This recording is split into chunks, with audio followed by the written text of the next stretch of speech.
Baby, don't make me spell it out for you. All of the feelings that I got for you can't be explained, but I can try for you. Yeah, baby, don't make me spell it out for you. You keep on asking me the same questions. Why? And second guessing all my intentions. Should know by the way I use my compression that you got the answers to my confessions. It's like I'm powerful with a little bit of tender and emotional sexual bender. Mess me up, yeah, but no one does it better. There's nothing better. That's just the way you make me feel. That's just the way you make me feel. So good, so good, so fucking real. That's just the way you make me feel. That's just the way you make me feel. You know I love you, so please don't stop it. You got me right here in your jean pocket right now, laying your body on the shag carpet. Oh, you know I love you, so please don't stop it. It's like I'm powerful with a little bit of tender and emotional sexual bender. Mess me up, yeah, but no one does it better. There's nothing better. That's just the way you make me feel. That's just the way you make me feel. So good, so good, so fucking real. That's just the way you make me feel. That's just the way you make me feel. That's just the way that I feel now, baby. Good God, I can't help it. Hey, that's just the way that I feel. Yeah, please, I can't help it. It's like I'm powerful with a little bit of tender and emotional sexual bender. Mess me up, yeah, but no one does it better. There's nothing better. Damn, that's just the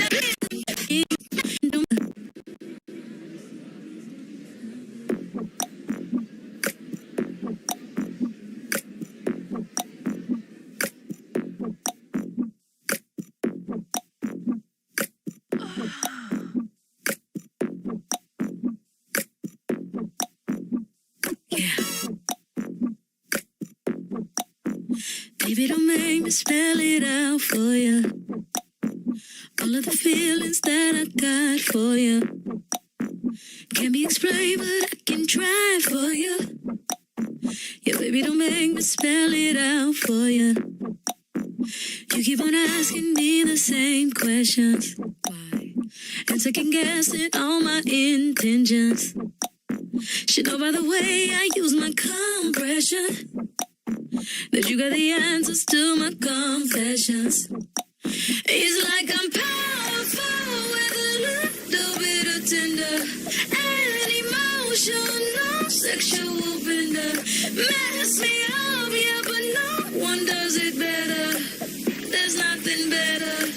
That's just the way you make me feel. That's just the way you make me feel. So good, so fucking real. That's just the way you make me feel. That's just the way you make me feel. You know I love you, so please don't stop it.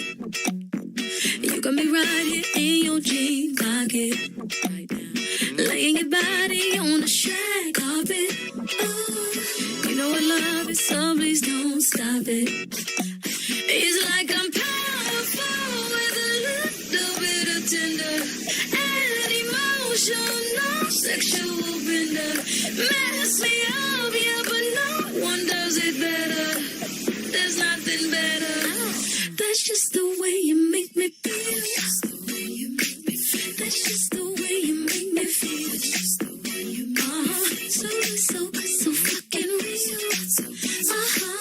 That's just the way you make me feel. That's just the way you make me feel. That's just the way that I feel now, baby.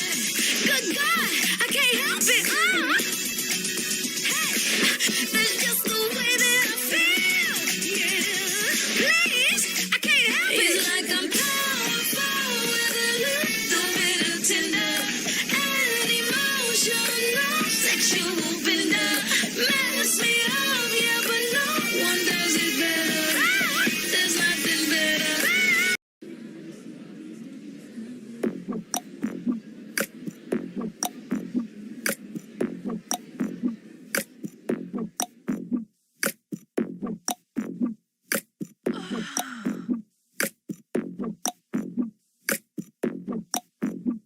Yeah. Baby, don't make me spell it out for you. All of the feelings that I got for you can't be explained, but I can try for you. Yeah, baby, don't make me spell it out for you. You keep on asking me the same questions. Why? And second guessing all my intentions. Should know by the way I use my compression that you got the answers to my confessions. It's like I'm powerful with a little bit of tender and emotional sexual bender. Mess me up, yeah, but no one does it better. There's nothing better. That's just the way you make me feel. That's just the way you make me feel. So good, so good, so fucking real. That's just the way you make me feel. That's just the way you make me feel. You know I love you, so please don't stop it. You got me right here in your jean pocket, right now, laying your body on the shag carpet. Oh, you know I love you, so please don't stop it. It's like I'm powerful with a little bit of tender and emotional sexual bender. Mess me up, yeah, but no one does it better. There's nothing better. That's just the way you make me feel. That's just the way you make me feel. So good, so good, so fucking real. That's just the way you make me feel. That's just the way you make me feel. Oh, that's just the way that I feel now, baby. Good God, I can't help it. Hey, that's just the way that I feel. Yeah, please, I can't help it. It's like I'm powerful with a little bit of tender and emotional sexual bender. Mess me up, yeah, but no one does it better. There's nothing better. Damn, that's just the way you make me feel. That's just the way you make me feel. Hi, welcome to Women's Stand Up April Fool's Show. I'm your host, Susan Dorf. And yes, that does mean little village in German. Thank you. I'm going to start us right in because as a host, yes, I too am a funny bunny. Word of advice, please don't stare straight into the sun. So, do you guys have the period tracker app? Yeah? Cool. Me too, because it tracks your period, hence the name. And one time I opened it up, and it said, 4 days left. And I went, shit, I have 4 days left to live. I was like, no, I have 4 days left until this monster comes creeping out of me and eats everything in its path. 4 days left. Boom, boom. So I like to make a strong first impression when I introduce myself to people. So I usually start with, hi, my name is Susan. Yes, I have been raped. You know, nothing really beats that high of an awkward silence where they're like, what do I say? And you're like trying not to cry because you subsequently triggered yourself. It's like a drug, you know, almost. And like any other drug, I'm like chasing for the next high. And also like any other drug, the high starts to fade.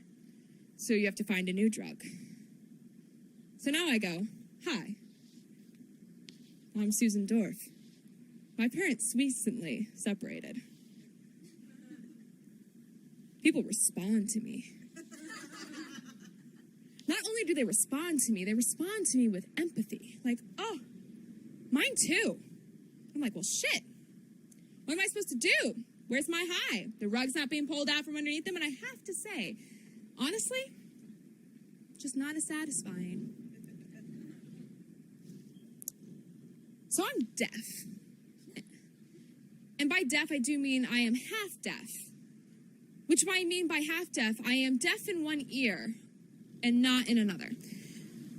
And I like to decide my friendships based off of how well someone can tell me a deaf joke. And I don't mean like, I mean like a solid deaf joke. Not the like, what? What? Or the... No. I mean like such a solid deaf joke to the point where like I want to cry and question my choices in life. And I was nannying a couple weeks ago, and it's this kid. He's 4 years old. His name is Leon, and he turned to me, and because he's one of the few people in my life who remembers I'm deaf, and he went, "That's your deaf ear." And I went, "Yeah." And he goes, "That's your good ear." And I went, "Yeah." I was like, "You can hear out of both ears." He said, "Yeah." I was like, "I'm jealous." Turned to me and he goes, "Well, that's life." He's my best friend now. So I just went up to my dad. I was feeling sentimental, and I told him, "Hey, Dad, I just want you to know I love you. Like, I really appreciate all you've done for me, and I know we've had our ups and downs, but man, like, you've been there, and I want you to know I love you." Without looking at me, he just goes, "You're welcome." I went, shit.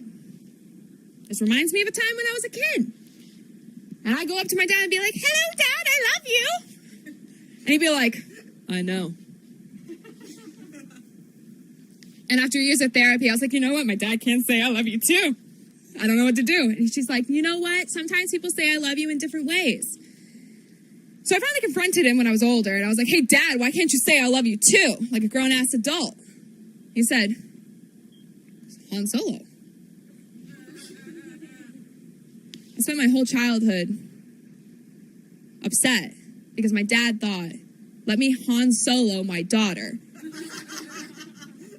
because it's cool. Yeah. Do you know how Spotify has these like top 3 artists? I mean, I don't know. I don't have Spotify. I still listen to Pandora. But let's pretend they have these top 3 artists. And so my top 3 artists would be Judas Priest, Metallica, and Evanescence. So basically, I'm a 65-year-old man who's a closeted emo. And I'm okay with that. I was ready to F my life. Because again, I'm a 65-year-old man who's a closeted emo. And there was this post from this woman who said, "I have to explain to my boyfriend that making dinosaur noises in public is no longer acceptable at 25. Well, I'm 25. And to that, I say,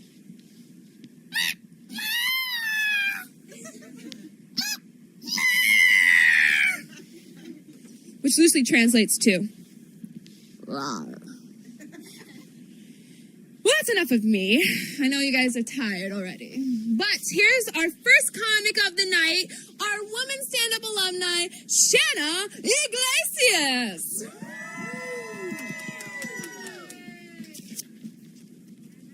Do we have to do an awkward pause now?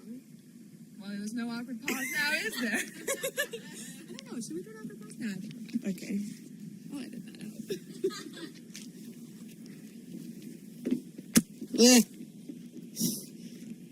Okay. Let me just fix my titties.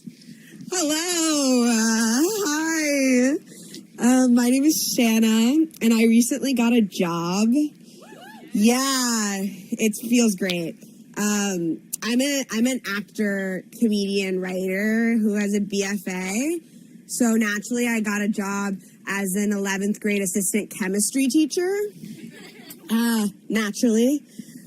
And I was actually really excited to start working with high school students because I was like, I'm young, I'm hip, like, this is gonna be so easy for me.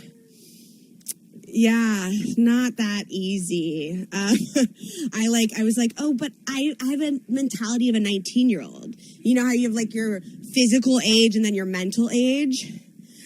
So when I turned 19, the workers who like control my brain knobs went on strike because of their poor working conditions. Which I get, like, this brain is not a friendly working environment. First of all, the boss is a bitch. Yeah, the boss is a bitch. They don't get any breaks because the thoughts are just coming in nonstop. Lots of anxious messages flying around, no HR, stupid dad jokes, a lot of wild ideas that no one should ever do. Plus, it always smells like weed. It's like if you were to work in a bounce house at an 8-year-old's birthday party where the mom made the kid invite the whole class, minus the weed smell, unless you're hanging out with the parents. Yeah, so now I'm just resigned to be mentally 19 for the rest of my life, and I've accepted that. But I was like, I'm going to be great at this job then, working with my fellow teens. You know, I'm practically a teenager. I'm on TikTok. I watch Riverdale. The kids will love me. Love is a strong word.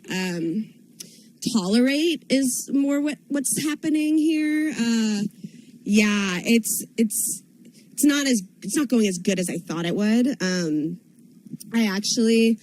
I thought it would relate because I spent my teen/tween years being like a really obsessive fangirl. I have a very extensive fangirl resume, if you will. It started with Pirates of the Caribbean when I was 8, which is really strange. There was something about Johnny Depp, Orlando Bloom, and Keira Knightley, like as a threesome, that I was just like enamored with. That was closely followed by the Jonas Brothers and then the Twilight Saga. I did meet Taylor Lautner in a Hot Topic in Miami when I was 11. And then the big one was One Direction, consumed my life and is now bled over into my current day life of being a Harry Styles stan. Yes, I love him. Lately, I've found that my experience as a fangirl has actually helped me more in my adult life than like calculus or algebra ever has. Like I recently got the COVID-19 vaccine. Woo! Go get vaccinated. It's great. But it's actually really hard to get a vaccine appointment in New York City. Like you have to be refreshing the pages constantly, like checking it at 1 a.m, following TurboVax on Twitter. It's a whole thing. I was immediately transported back to my 15-year-old self getting concert tickets. Like hacker girl fantasy, dark room, green hair, multiple monitors, headset, click, click, clacking on my keyboards at the speed of light, like computer code symbols flashing in front of my eyes. I was living my best Penelope Garcia moment.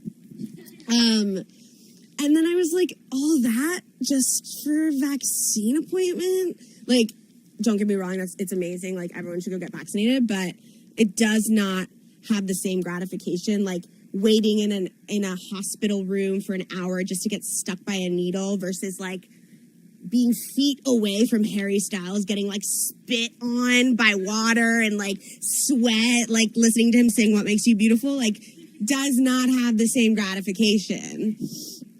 And I've recently been expanding on my fangirl resume, if you will. I fucking love Bimini Bon Boulash from RuPaul's Drag Race UK Season 2. And I was recently buying some of her merchandise, and it came out to like 25 pounds. And I was like, that's $34. And I was like, I was surprised. I was like, how did I know that? And I looked it up and I was right. So yeah, another really, really useful skill I have that just like makes me better than everyone else, and also the perfect candidate to be Harry Styles' like little British wife, is that I have the US dollar to British pound conversion ratio memorized. It's like not a big deal or whatever. Yeah. Don't you wish your girlfriend could convert currencies in her head like me? Like me, don't ya? Yeah, it's pretty cool or whatever. And I think I've succeeded at convincing you all how cool I am, which is what I came here to do. It's what I needed because I'm not getting that gratification from my students. You know, like, apparently fangirling is so 2008, and, like, I'm torturing them when I make them listen to One Direction, and, like, it's just so not cool, Mrs. Iglesias. I'm like, who is that, my mother? What? Yeah, so now I'm just left with the thought, like, was it ever really cool, or am I just delusional? And I'll leave you with that thought. Thank you. Thank you.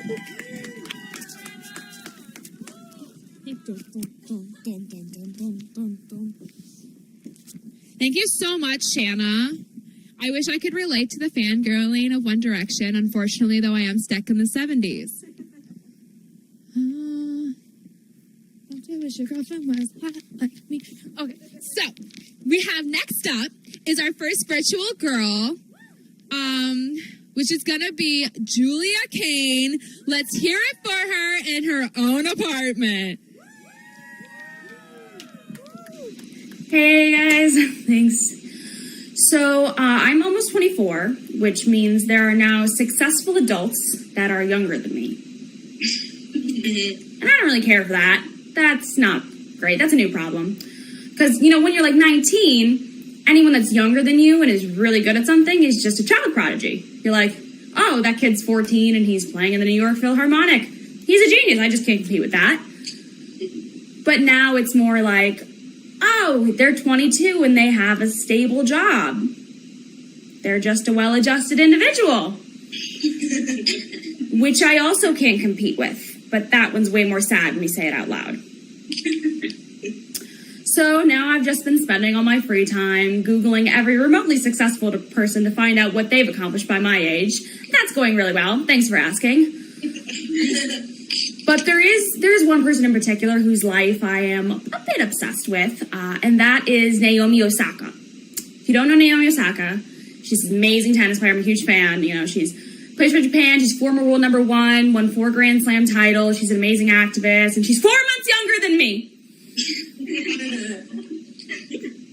Guys, I'm losing sleep. 4 months. I had a 16-week developmental head start on this girl. What did I do with it? Not a goddamn thing. And before I continue, I do want to stress, at no point were Naomi and I on the same trajectory in life. This is not a sliding doors situation. Not an I could have been. I could not have been.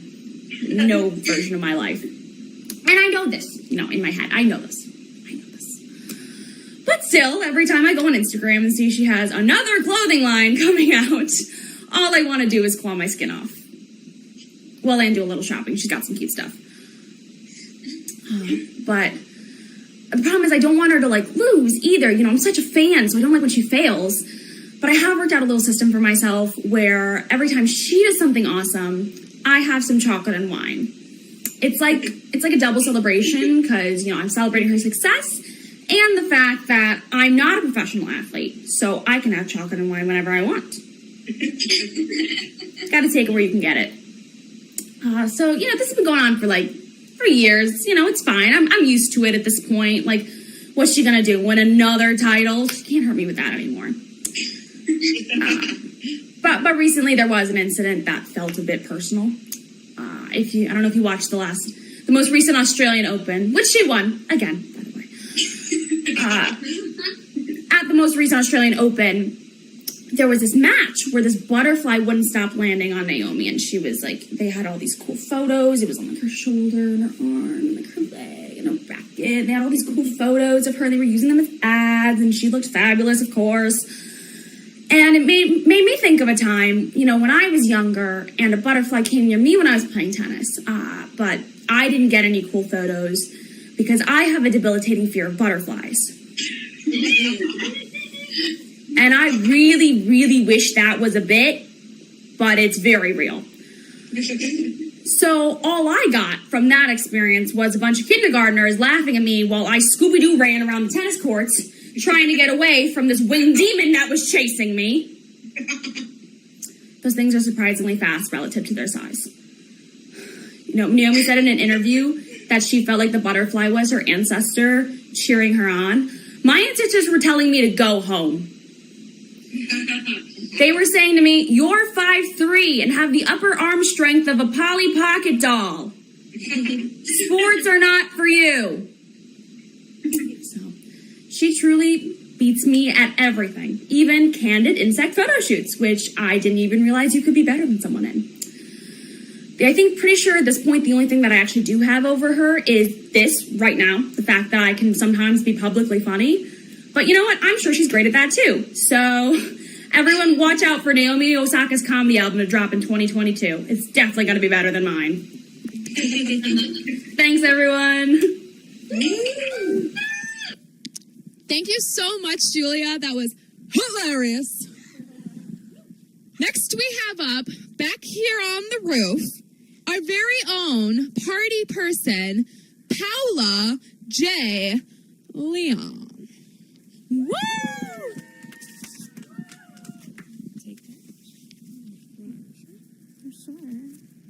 This is so intimate. Thank you.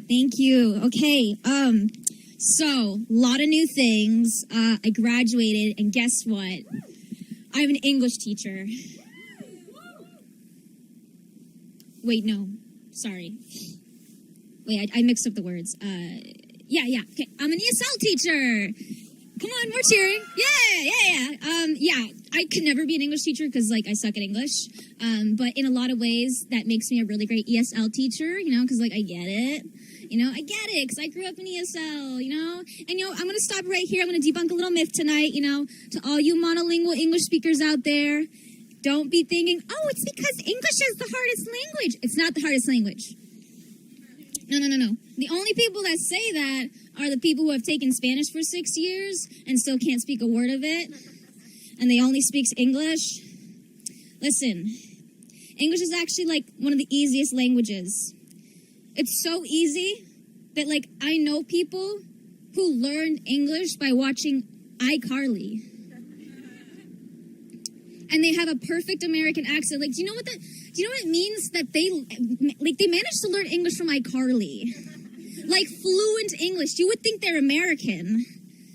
And so, when I hear people say, oh, English is the hardest language, it's not. There are 6 seasons of iCarly. We all stopped watching after season 4. They learned English through 4 seasons of iCarly. Okay, and anime's cool now. So, all you guys have been sitting there, all you 25-year-olds have been watching anime for the past 10 years. Why don't you speak Japanese, Tyler? Why? English is so hard. Japanese is hard. Oh, so I have I have a question for everyone tonight. When does it stop being appropriate to wear crop tops? Yeah. No, I totally get that, we can all wear, whatever we want. But, I have a question, when does it just, start looking, weird, Because, and that's totally fine, we go through different phases in life, and we go through different fashions, We hit that age of, 40-something where we wear those, really, low-cut, gowns, and, it's, Cougar Town. And you're just you look so fucking sexy. Your cleavage is, complimenting this. And then, you go above to, the 65+ range, and you're wearing these box dresses. I don't know what they are, but you look like you're the Queen of England. And you're just, you're walking down the red carpet, to get your vaccine, And then, you go above to a certain age where you're just 80-something. And, it doesn't matter what you wear at that point because, you do your heart's desire, honey, because you're going to die soon. So do whatever you want to do. I'm literally going to be out here with my rainbow streaks in my hair, and that's going to be me thriving. I don't give a fuck. But back to the crop tops, right? Because that's the question I'm asking tonight. So, I recently bought this really cute crop sweater. It's so soft. I bought it with my mom. Yes, I'm 21 years old and I graduated and I still go shopping with my mom. But it's so cute. It's yellow. It's so soft. And one day I was wearing it and I was like, oh, this is so soft. I love it so much. I can't wait to wear it when I'm pregnant.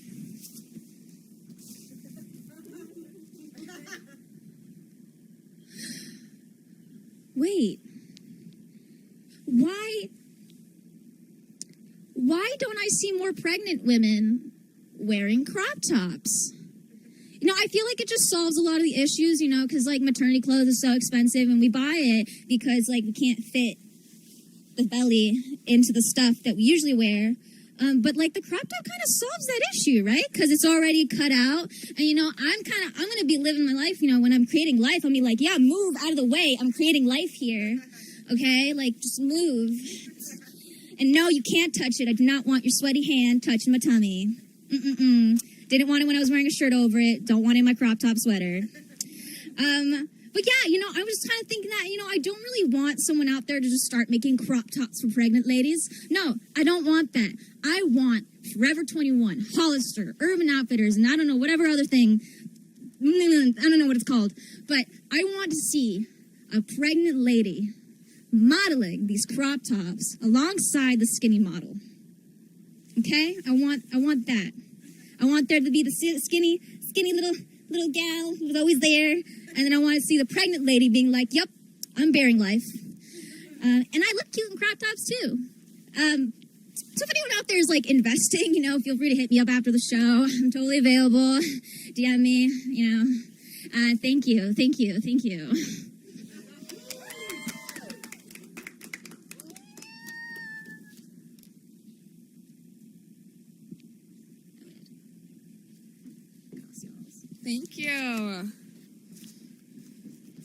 Thank you so much, Paula. That was awesome. I'll definitely invest because I think half my wardrobe's crop tops anyway, and who knows, I might accidentally get pregnant. Next up, we have Leora Wood, who will be meeting you in her own apartment. Woo! Hello, friends. Have you ever been to a child's history fair? Like a science fair, but for history projects. They're full of these beautiful trifold posters, you know, the kind you make your mom buy in a panic the night before the project was due. Actually, not me. I made my mom buy my trifold a month before the project was due because I was an anxious child. And these things are really works of art. You know, you got the glitter glue, you got the stickers, you got the color photos with the weird yellow lines through them because the printer was running low on cyan ink. It's always cyan. But when you lean in close to see what's written in the bright pink Comic Sans, it's like, the Great Depression! The next two are like child labor during the Industrial Revolution and the Black Death. The only positive one you can find in the whole cafetorium is so hard to read because this little dingbat has made the choice of pencil on dark blue poster board.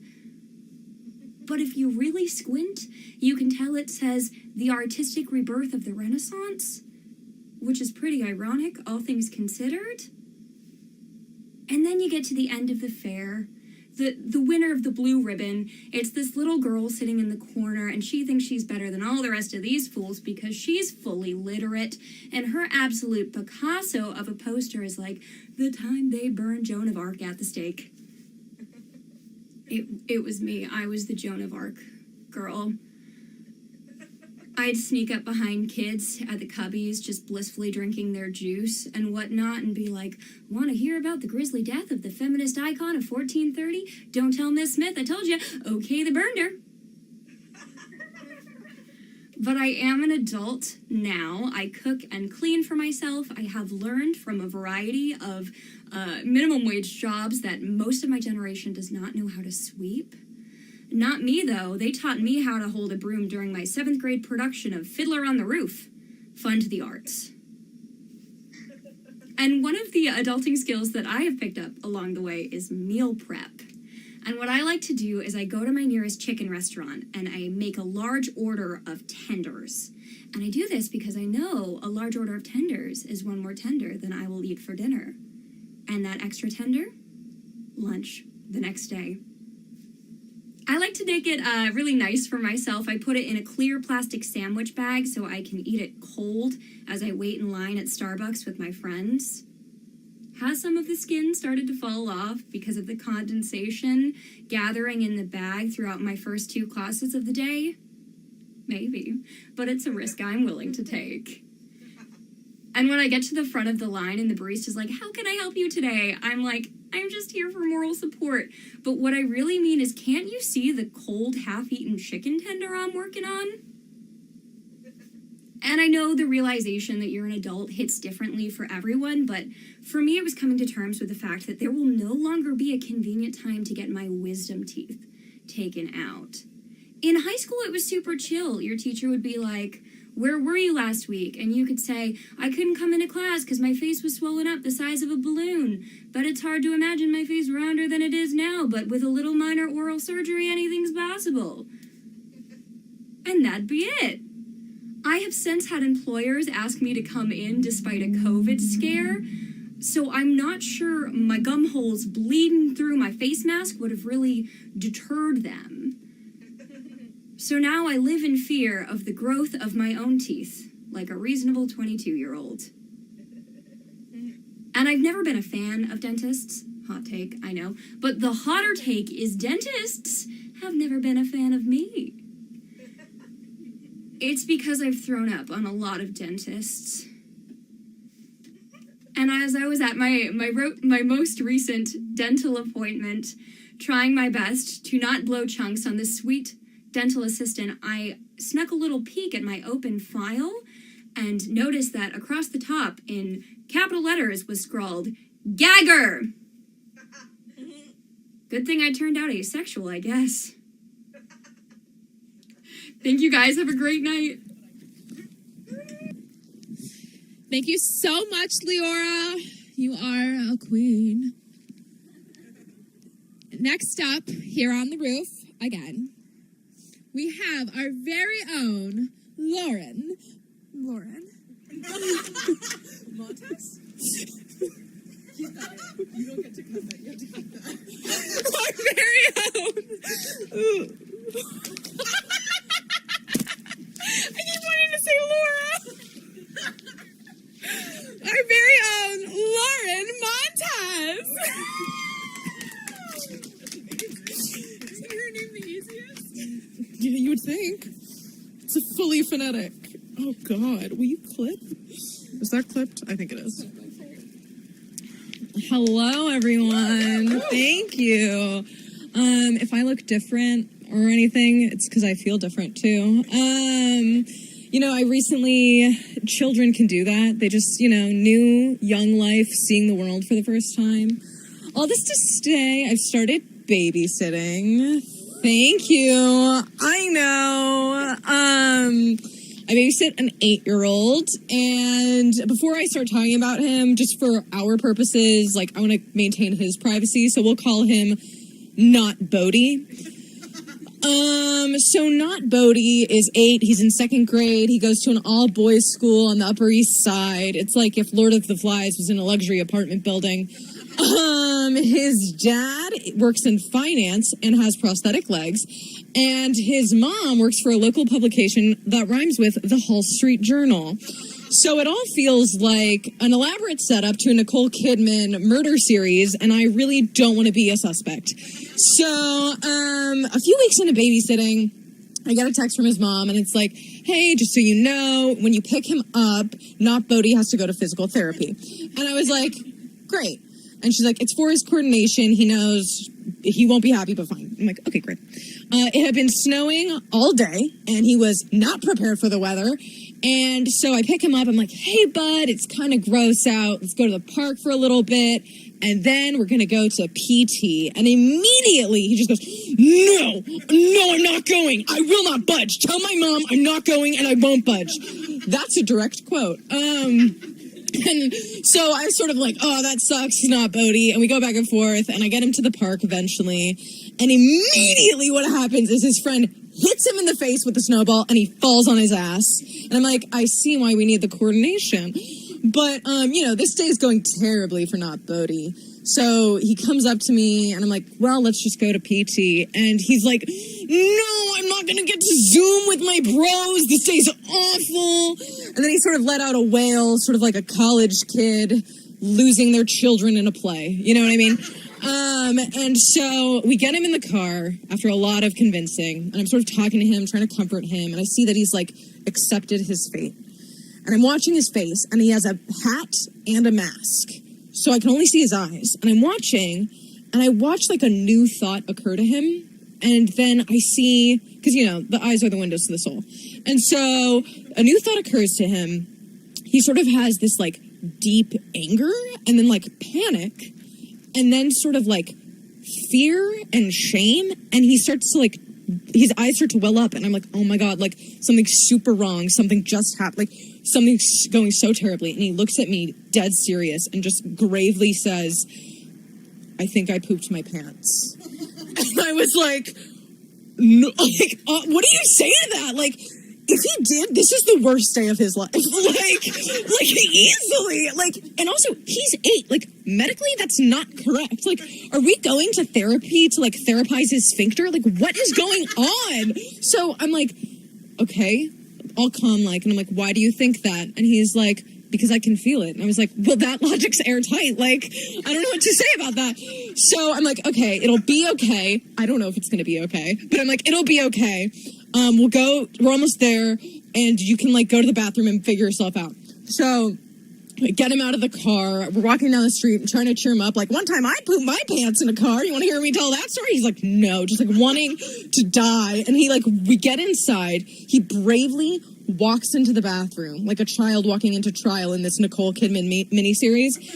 And I'm like outside, like looking for paper towels, Googling places to buy little boy pants, like trying to figure out what to do.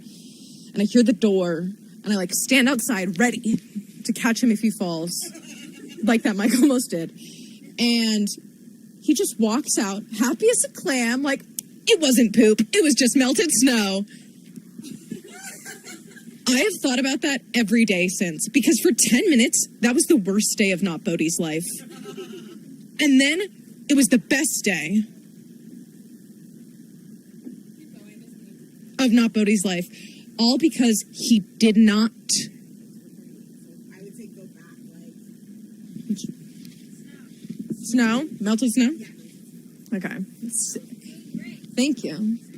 He walks out, happy as a clam, and he's like, it wasn't poop, it was just melted snow. And I was like, shocked. I mean, for 10 minutes, that was the worst day of Not Bodhi's life.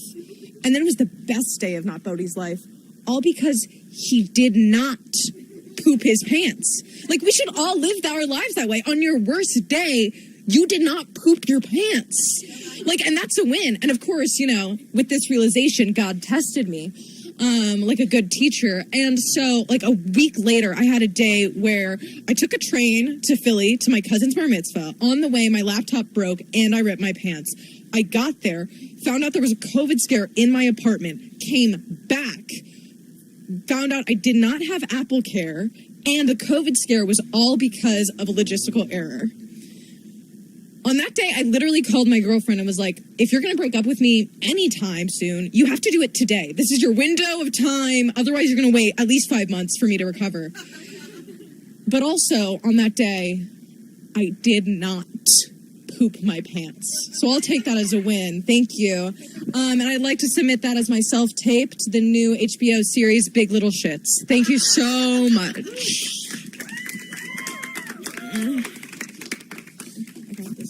Thank you. That's wonderful, Lauren. Thank you so much. I, too, have never pooped my pants. That I've told anyone. Lactose intolerance life.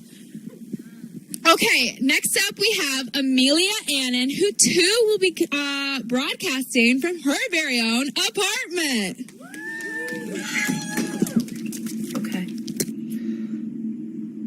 I'm going to tell you what it's like being a competitive Irish dancer for 7 years. Yes, 7 years. The entire time you were watching Game of Thrones, I was Irish step dancing in a strip mall in California. Yes, 7 years. 7 years of my life dedicated to the delicate art of Irish step dancing. You know, Irish dance, Michael Flatley, river dance, no arms, just feet, jig, For those of you who don't know the ins and outs of the competitive world of Irish dance, let me paint you a word picture.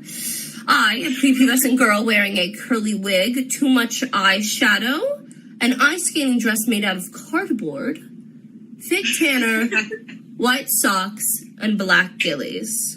That is the uniform of a 13-year-old girl who dances in a convention center in Fresno, California on the weekends for fun. Let's start from the top. The wigs. It looks like you dipped Annie of musical fame into a vat of brunette hair dye and roadkill mixed together.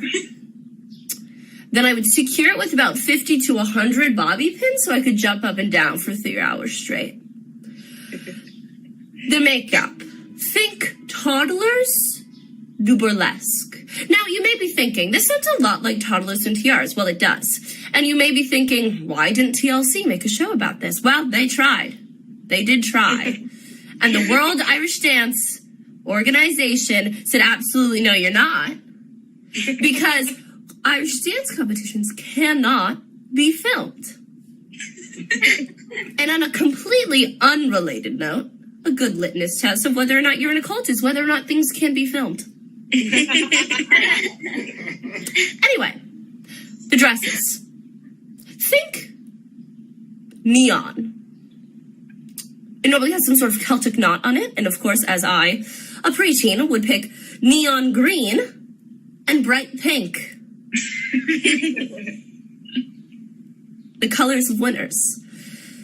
When they were making my Irish dancing dress, the dressmaker said I had the longest arms ever. Not just of anyone. The longest arms of anyone she'd ever made a dress for. And I was 13. That can't be right. Now we move down to the legs. Fake tanner on the legs. Just the legs. A culture based on the fact that no one has seen the sun since 1934 decided that everyone should fake tan their legs. Just doesn't make sense. Doesn't add up. Now the socks. They're white, sparkly even. But they have to stay up. They have to look good. So we would glue the socks to our shins with sock glue.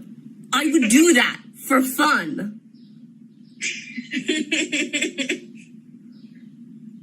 And now here I am, 10 years later. I don't know how to move my hips.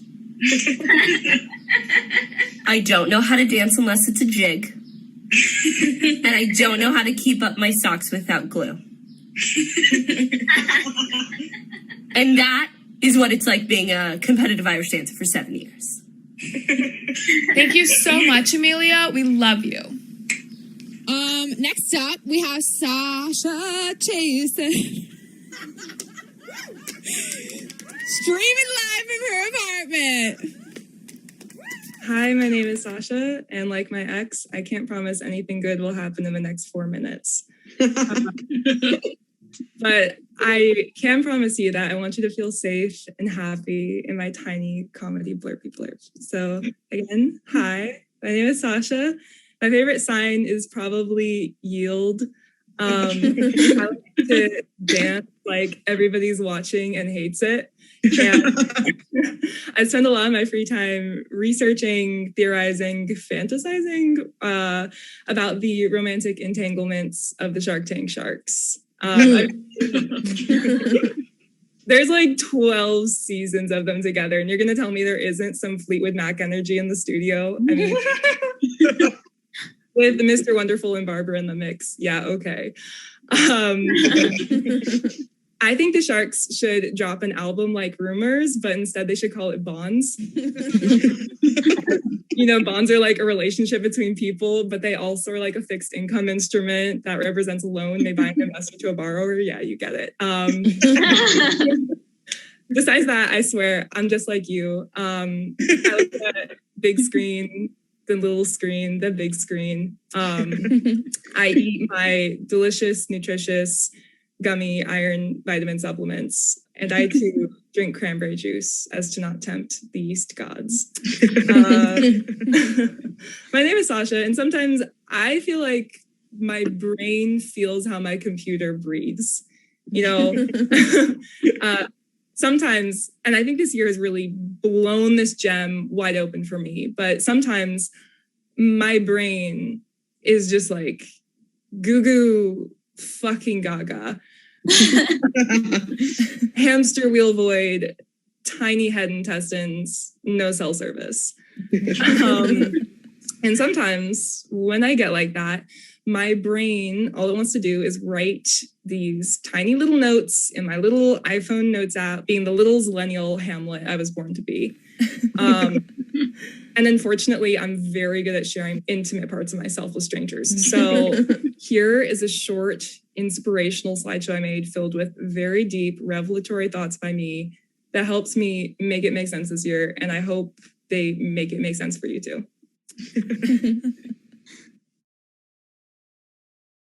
Okay. The things we marvel at today are the things we didn't have then. And then I wrote in parentheses, the past. Overall, solid notion. I will not be taking questions at this time. Things that are not for me are not for me. I think this one really shows the logic of someone who understands how words work. Necklace vial filled with ashes. Pour me out like control top seasoning. I think this one was supposed to be romantic. It does feel quite steamy, but I also could have just been hungry. Things are often the intent you give them. This one's actually pretty good.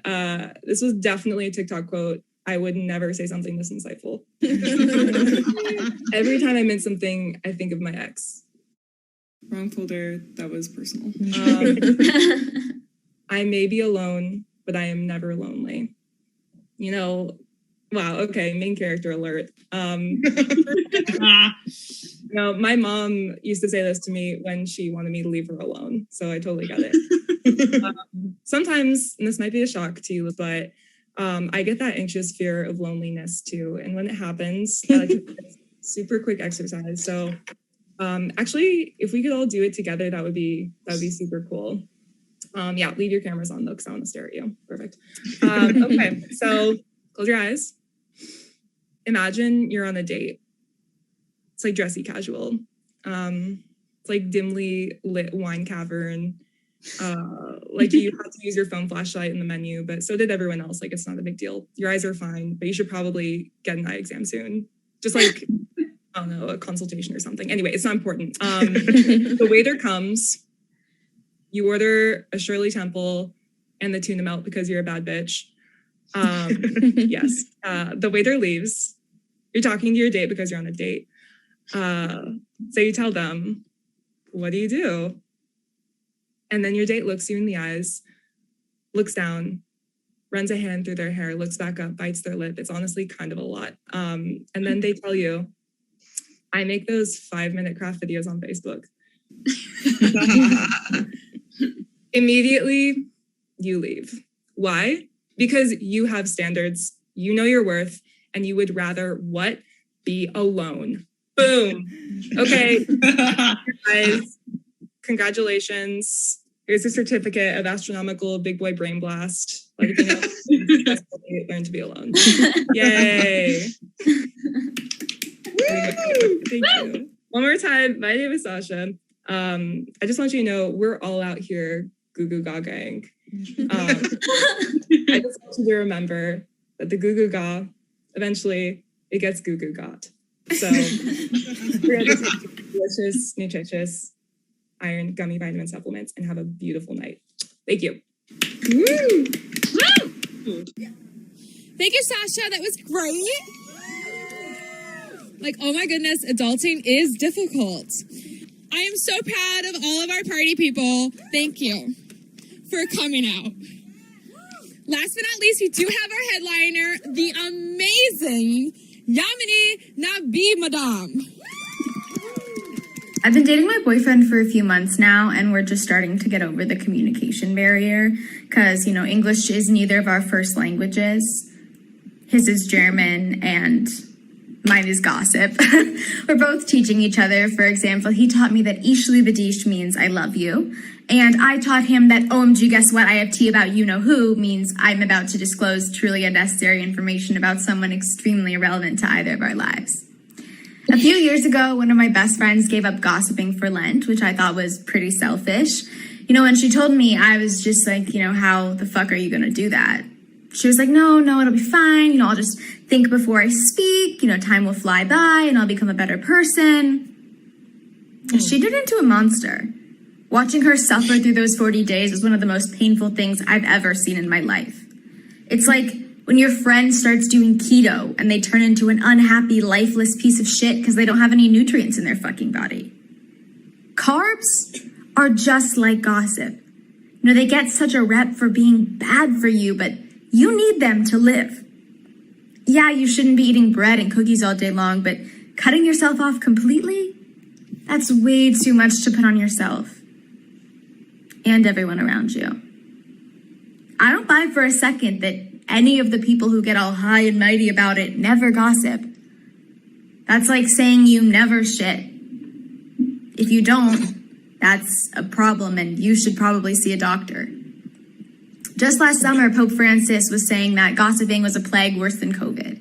Okay, well, COVID is a deadly virus that could kill me and everyone I love. And my inability to keep anything to myself is a pretty innocuous pastime that I believe is going to save my life someday.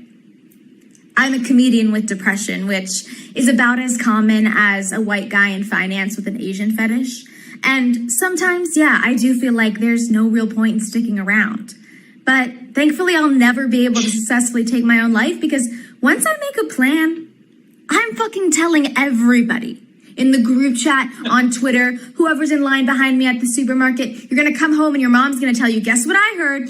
You know, not because I want them to stop me, but because I literally can't keep my big ass mouth shut. What's more of a sin? Secrets or suicide? So I don't know where the idea that gossip can only be used for evil started. You don't know how many times two different people have come to me individually with insider information about the other person. And to me, it's like so shockingly clear that they're just deeply misinterpreting each other, but only I can see that. With what I know, I'm an incredible mediator. Frankly, I would be a bad friend not to use what I know. I think the US government needs to start gossiping, like abolish the Department of Homeland Security and implement a Department of Gossip. We'd have solved COVID in weeks. I don't know if you remember last month, Kristen Sinema voted no on the Senate minimum wage amendment. She was wearing a funky little skirt and she did her whole little thumbs down thing. It was upsetting because people deserve livable wages. And it's going to take a long time for spunky femme bisexuals with bold fashion choices to bounce back from that. It undid a lot of progress, put a big stain on our reputations. You know, I'm a queer brown woman on the internet, so I do feel a lot of pressure to represent myself in a certain way, you know, not just for me, but for all bisexuals or all people of color or all women. You know, I worry that if I fuck up, people are going to generalize my bad behavior to everyone who shares an identity with me, and that's not fair. But it is part of being anything but a cishet white man. Hard to ascend when you're one of the undesirables. So as soon as you get a modicum of power, you're expected to be the stand-in for every single member of your community. This is the first time in my life where people on TV or in the news, you know, look like me or love like me. I didn't have much representation growing up. And now that I do have it, I'm like, is it really a good thing? You know, I miss when I only had to be mad at straight white people. I even would be fine with being mad at gay white people, but I'm really uncomfortable with the idea that I now have to be furious at hot women of color. You know, we used to be able to just be friends, peers. Now, hot women of color are in the White House pushing criminal justice agendas, or on NBC hosting poorly rated and out of touch late night shows. I feel like this idea of representation is aimed at equality and diversity, but that buzzword we've been hearing a lot lately, unity, representation is counterintuitive to unity. 20 years ago, all of us were mad at white men. It didn't matter where you stood in the political alignment, liberal, conservative, there was a white man to be mad at. Now, they're scarcer than ever. I think we should stop outsourcing their jobs and just sip cocktails while they ruin the world. Also, I'm a bit wary of representation because, I still want to be special and groundbreaking by the time I make it. Like, maybe we can put equal opportunity on pause until after I win an Emmy. I get a lot of hate in response to my comedy, and people always tell me, when people are mean to you, it's because they're jealous of you. And I didn't internalize that for a long time, but now I know it's true because of how mean I am to basic white suburban wine moms. Because I do want what they have. I want to be pregnant at the same time as my best friend who's married to my husband's best friend and drink coffee out of mugs that say, shh, this is wine, and have so many children my vagina has irreparably stretched by age 34, but it doesn't matter because my husband and I are so sexually repressed that we only copulate to procreate. I could make unseasoned chicken breasts for dinner and promote fertility apps on Instagram. I could even model for a modest women's wear brand. But, instead of following these dreams, I'm trolling on Christian Girl Autumn memes in my group chat. One of my favorite groups of haters, personally, are these teenage boys who are Indian and they're incels. They always tell me that I have nothing to offer. And sure, I don't know how to make saag paneer, but I do have a vast catalog of sex jokes and $64 in Postmates credit to use up, so personally, I think I'm a catch. These men love to project onto me. Like, anytime I post anything remotely PG-13, they're like, your parents would not be proud of you. I mean, I doubt they're proud of me, but it's certainly not because I tweet about hand jobs or post bikini selfies. They named me Yamini, which in Sanskrit literally means lady of the night, so they've made their feelings on that pretty clear. I've always loved my name. It's not very common. It starts with a Y. People have a hard time pronouncing it, which means I get to give a whole little spiel and be the center of attention for like 3 whole syllables. And I know a lot of people who felt really embarrassed about having non-white names growing up, but that was just never me. I never had to be a Yamini N in a class. I got to just be Yamini, like Cher or Madonna or Prince. I didn't care if I couldn't find my name on a souvenir because, let's be real, those souvenirs were tacky. I want to be able to give my kids special names someday too. I had one particular name that I really wanted to give a daughter if I ever had one. It's my grandmother's name, and I've never met another person with this name besides her, which is good because if my daughter was anything like her mom, she's gonna want to be special.